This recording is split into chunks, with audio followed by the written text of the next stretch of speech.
a baixa umidade do ar pode causar vários problemas de saúde. Com a fumaça das queimadas que vem se espalhando pela cidade, acende o alerta para redobrar os cuidados com a hidratação e a umidificação do ar. Baixa umidade, queimadas e poluição do ar em níveis elevados. Este é o cenário que estamos vivendo há dias e que tem contribuído com problemas respiratórios da população. As sinusites, as gripes, os quadros de pneumonia. Então, todos esses 3 fatores contribuem para o aumento de doenças respiratórias. De acordo com a Secretaria Municipal de Saúde de Campinas, entre agosto e a primeira semana de setembro, foram registrados mais de 700 casos de síndrome respiratória aguda grave, um aumento de aproximadamente 38% em relação ao mesmo período do ano passado. Então, os alertas estão relacionados a quadros de falta de ar, né? Então, sentiu falta de ar, é um quadro que vem há 2, 3 dias, não está melhorando, mesmo às custas das medidas que a gente falou, né? Da hidratação, da umidificação do ar. Quando eu tenho secreções de colorações esverdeadas ou amareladas, isso já está falando a favor de algo infeccioso, febre associado, sinais infecciosos, é importante estar procurando uma avaliação do médico. A baixa umidade do ar, ela aumenta em si, normalmente quadros respiratórios mais leves, mas a poluição sim, a poluição em pacientes que, por exemplo, já tem algum quadro prévio, algum quadro respiratório, alguma doença pulmonar prévia, ela realmente exacerba esses quadros e também a época onde a gente tem um aumento dos vírus respiratórios que estão mais relacionados a doenças respiratórias. Para amenizar os efeitos das queimadas na saúde, alguns cuidados são necessários. Manter uma boa hidratação e também umidificar os ambientes são primordiais. Toalha molhada, né? A gente tem que lembrar de trocar um pouco mais frequência, né? E a bacia, com certeza, do lado, principalmente da cama, próximo do local onde vai respirar. Kelvis é engenheiro de aplicação de uma empresa no setor de resfriamento evaporativo e relata o aumento das vendas nos últimos dias. Sim, teve um aumento bem expressivo na quantidade de equipamentos devido a essa questão das características da umidade muito baixa, temperatura alta e esse extremo que nós estamos enfrentando nesses meses, né? Essa tecnologia consiste em capturar o ar do ambiente externo e passá-lo por um painel molhado para que seja resfriado e umidificado antes de ser jogado no ambiente interno. Nesse tipo de equipamento, a climatização evaporativa, nós temos a evaporação da água nesses painéis, no qual o ar troca temperatura aí com a água, então ela evapora e cede aí uma energia para a água poder evaporar e aí nessa evaporação o ar fica mais úmido. Então ele fica com uma temperatura mais baixa, né, em relação à parte externa. Então ele capta um ar externo, passa por esse processo e aí é resfriado. Então jogando um ar para dentro e insuflando um ar bem mais baixo com uma umidade muito mais agradável. Então em relação a esses tempos secos que a gente enfrenta nesses momentos, né, do ano, então esse ar mais úmido ele colabora para a respiração, para o ser humano que necessita de uma faixa de umidade adequada para poder respirar, né? O consumo de energia, segundo o engenheiro, é outro ponto importante a ser considerado. Em relação ao ar-condicionado, que é também um outro sistema muito conhecido, né, por climatização, ele pode ter uma redução até 90% em relação ao ar-condicionado. Então é um equipamento com menor consumo, com melhor eficiência nesse sentido, né, de gasto energético, né? Olha só, e ontem a gente deu aqui a notícia sobre aquela ação de vandalismo no consultório móvel veterinário que está instalado lá em Barão Geraldo. O atendimento foi retomado na manhã desta sexta-feira, após a unidade passar por reparos aos danos causados pela ação de furto e vandalismo registrados na madrugada desta quinta-feira. A estrutura está instalada no salão paroquial da Igreja Santa Isabel, que fica na rua Ângelo Vicentim, 601. O horário de atendimento é de segunda a sexta-feira, das 8 horas da manhã ao meio-dia e da 1 da tarde às 4 horas. E como de costume, os atendimentos são feitos por ordem de chegada. Agora a gente vai falar sobre um projeto de sustentabilidade. Olha só, A Escola 14 Bis, no bairro Chapadão, abre suas portas neste sábado, a partir das 10 horas, para uma exposição de projetos com materiais recicláveis criados a partir de seus alunos. Confira agora na reportagem sobre alguns desses trabalhos que podem ser conferidos neste sábado. Com base na sustentabilidade, a arte de transformar o necessário e colher o suficiente é o tema interdisciplinar deste ano da Escola 14 Bis em Campinas, conectando diferentes áreas do conhecimento e desenvolvendo habilidades que vão além da sala de aula até uma feira de exposições aberta ao público neste sábado. Há 26 anos existe o projeto Escola em Ação, com o objetivo de preparar os alunos para os desafios futuros, trazendo o conhecimento como forma prática e transformadora. E esse ano, nada melhor do que falar sobre sustentabilidade e meio ambiente, porque o mundo está precisando de cuidados, né? A aluna Sofia Kemi, do 7º ano do Fundamental, conta com orgulho como foi montar uma maquete inspirada no aterro sanitário Horizon, localizado em Paulínia. A gente visitou, viu o escritório, mais ou menos, aí a gente andou de ônibus no aterro, aí eu vi que é muito mais organizado do que eu imaginei que era, e a gente quis passar essa impressão na nossa maquete. Então tá tudo muito alinhado, muito fiel ao que é de verdade. A gente queria passar que o lixo não precisa ser uma coisa suja. Igual a gente vê os lixões, a gente pensa com uma coisa repugnante. Mas eu acho que a nossa ideia é passar que tem coisas que podem ser recicladas e que não necessariamente é reciclado, a gente consegue resolver de um jeito organizado. O Giovanni, de 10 anos, com uma simples garrafa PET e outros recicláveis, teve a ideia de ajudar a natureza e reproduzir um sistema de armas do bem que dispara sementes, ajudando no reflorestamento. Eu pensei assim, em robôs, só que misturado com tanques. Porque os tanques, eles são grandes e andam. E robôs, eles também têm uma capacidade de atirar as coisas, de falar. Então eu juntei os dois. Só que esse daqui não fala. Mas ele tem uma carinha. Quais sementes que você usou? Eu usei semente de melancia para testar. Depois eu usei semente de maçã.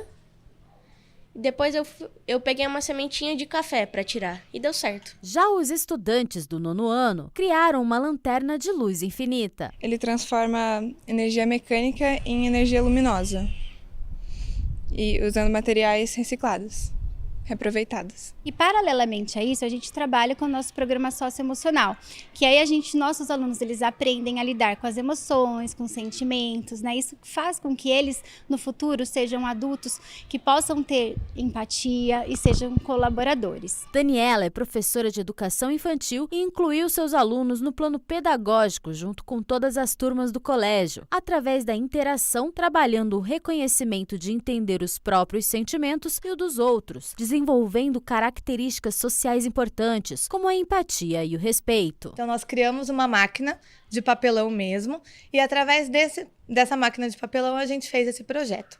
Então o que seria esse projeto? É uma lavanderia de corações. Então todo mundo tem dentro do coração alguma coisa que você quer esquecer, alguma mágoa, alguma coisa que te deixou bravo, e vai fazendo manchinhas nesse coração. E nesse projeto a gente vai fazer com as crianças, então cada um vai receber um coração e vai escrever ou desenhar nesse coração algo que você quer limpar, algo que você não quer guardar com você. E aí vai colocar dentro da lavanderia e vai limpar. Então a gente não vai mais lembrar daquilo que deixou a gente mal. Luísa tem 5 anos e, além de aprender a lidar com suas emoções, também ajuda os outros colegas. Qual a emoção que você colocou ali para lavar? Tristeza. Por que a tristeza? Porque quando meu pai prometeu que eu podia jogar joguinho, ele não me prometeu mais. E aí você ficou muito triste? Sim. Mas você já lavou esse sentimento? Sim. E agora o que você sente pelo seu papai? Feliz. Nós tivemos a participação de 100% de todos os alunos engajados, junto com as famílias, então também tem a parceria das famílias para a apresentação nos sábados. Todos estão muito animados e felizes para que todo mundo venha prestigiar a nossa Escola em Ação. Legal, né? Essa iniciativa que já promove dentro da escola, entre os pequenos até os maiores, essa noção de sustentabilidade, sentimentos e o seu lugar no mundo. Agora a gente passa a trazer aqui no Câmara Notícia curiosidades sobre espaços, pessoas, logradouros de Campinas. É o Você Sabia?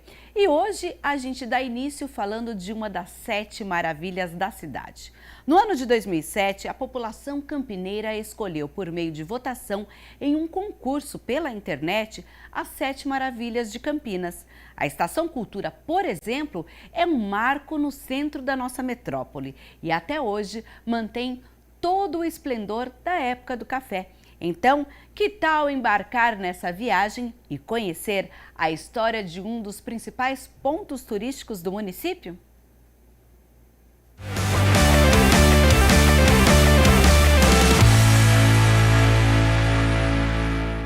Você sabia que Campinas tem as 7 maravilhas da cidade? Pois é, e hoje você vai conhecer a primeira delas, que é a Estação Cultura Prefeito Antônio da Costa Santos. Também conhecida como Estação de Campinas, Estação Central ou ainda Estação da FEPASA, é a antiga estação ferroviária da cidade, um verdadeiro marco no centro do município. Localizado na Praça Marechal Floriano Peixoto, o prédio da estação ainda mantém todo o esplendor da época cafeeira, construído com tijolos importados da Inglaterra. O serviço de viagens de trens de passageiros foi mantido até o ano de 2001. Em 2002, o espaço acabou ocupado pela prefeitura, funcionando até hoje como um centro cultural. O local ainda abriga uma antiga barbearia e o bar da estação, que está há mais de 50 anos no prédio, desde os áureos tempos da ferrovia. Aqui era a antiga Companhia de Estrada de Ferro Paulista, ela surge em 1872. Para vocês terem uma ideia, aqui circulavam de 20 a 30 mil passageiros por dia. A estrutura dela era vitoriana e aqui, antes de ser estação, é uma curiosidade, tinham 3 cemitérios, do Santíssimo Sacramento, dos alemães e dos protestantes. Tá? É patrimônio tombado. Hoje, somente o trem de carga que circula, porém, é um espaço utilizado para os grandes eventos. A importância é muito grande, porque a ferrovia trouxe o desenvolvimento na época do café, primeiro com a cana-de-açúcar e depois com o café, e a ferrovia impulsionou todo esse desenvolvimento. Fica a dica, né, para conhecer as 7 maravilhas, começando pela Estação Cultura.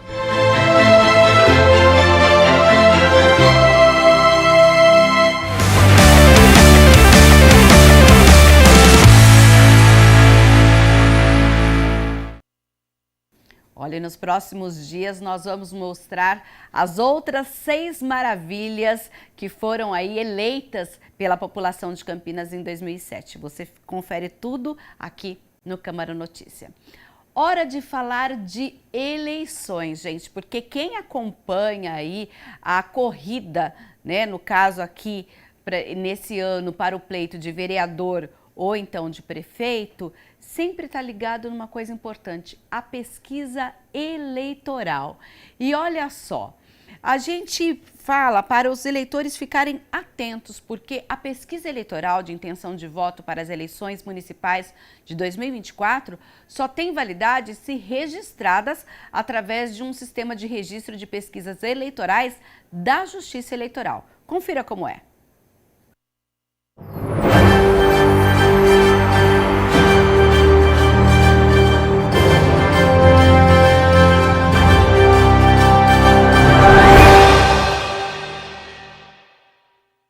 Com a chegada do período eleitoral, pesquisas de intenção de voto começam a chamar a atenção do eleitorado. Porém, elas só têm validade se registradas através do Sistema de Registro de Pesquisas Eleitorais da Justiça Eleitoral, disponível no site do Tribunal Superior Eleitoral.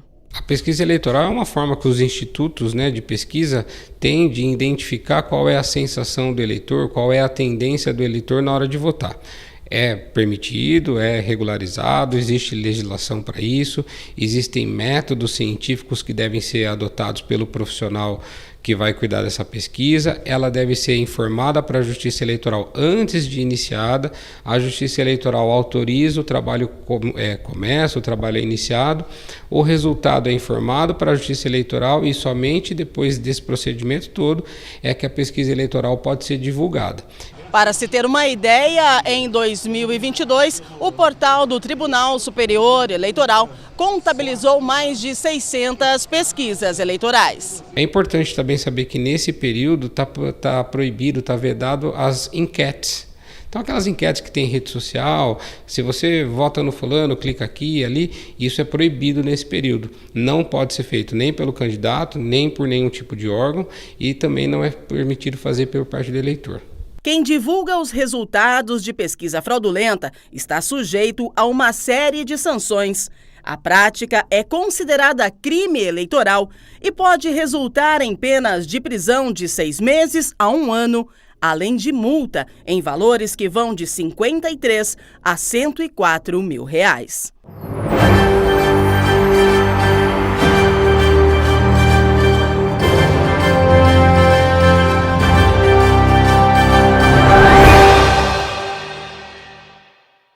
Mais informações sobre as eleições de 2024 você pode conferir no site tre-sp.jus.br.